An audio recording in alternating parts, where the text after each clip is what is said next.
গণতন্ত্রের স্বার্থে দেশে নির্বাচন প্রয়োজন, এমনটা জানিয়ে বিএনপি নেতারা বলছেন ভোটে জিতলে জনগণের কল্যাণে কাজ করবে তাদের দল। রাজধানীতে এক আলোচনায় তারা আরও বলেন, গত 15 বছর ধরেই দেশে একটি বিকৃত অর্থনীতি হাসিনা মিক্স প্রতিষ্ঠা করা হয়েছে, যা সংকট আরও গভীর করেছে। 90-এর ছাত্র গণ অভ্যুত্থানে শহীদ ডাক্তার শামসুল আলম খান মিলনের 35তম মৃত্যুবার্ষিকী উপলক্ষে বৃহস্পতিবার সকালে জাতীয় প্রেস ক্লাবে আলোচনা সভার আয়োজন করে 90-এর ডাকসু ও সর্বদলীয় ছাত্র ঐক্য। আলোচনা সভায় ডাকসুর সাবেক নেতারা ডাক্তার মিলনের স্মৃতিচারণ করেন। কেন্দ্র থেকে ঘোষণার মধ্য দিয়ে রাষ্ট্রপতি লক্ষ লক্ষ শহীদের রক্তের বিনিময়ে ফয়সালা হয়েছিল। 90-এর স্বৈরাচার বিরোধী আন্দোলন জিহাদ ডাক্তার মিলনের রক্তের বিনিময়ে রাষ্ট্রপতি ফয়সালা হয়েছিল।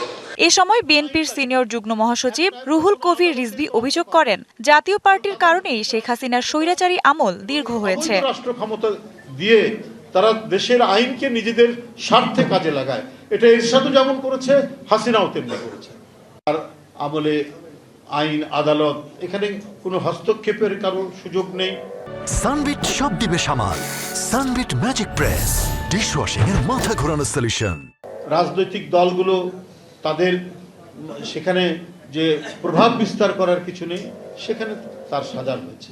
এটা অন্তর্বর্তীকালীন সরকার ক্ষমতায় আছে এবং হাসিনার গড়া আদালত, হাসিনার গড়া ট্রাইব্যুনাল সবকিছু তার, সেখানেই বিচার হচ্ছে।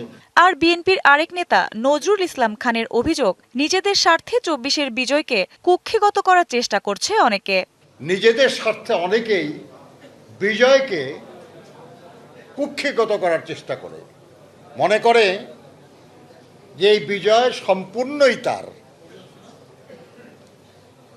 এই বিজয়ে যে আরো অনেকের অংশগ্রহণ আছে, এই বিজয়ে যে আরো অনেকেই সঙ্গী আছে, এগুলো অনেকেই তখন মনে রাখতে চায় না। আগামী নির্বাচনে জিতলে বিএনপি জনগণের কল্যাণে কাজ করবে বলেও জানান বিএনপি নেতারা। বাংলাদেশের যত অভ্যুত্থান হয়েছে, যত আন্দোলন হয়েছে, ডিবিসি নিউজ ডেস্ক।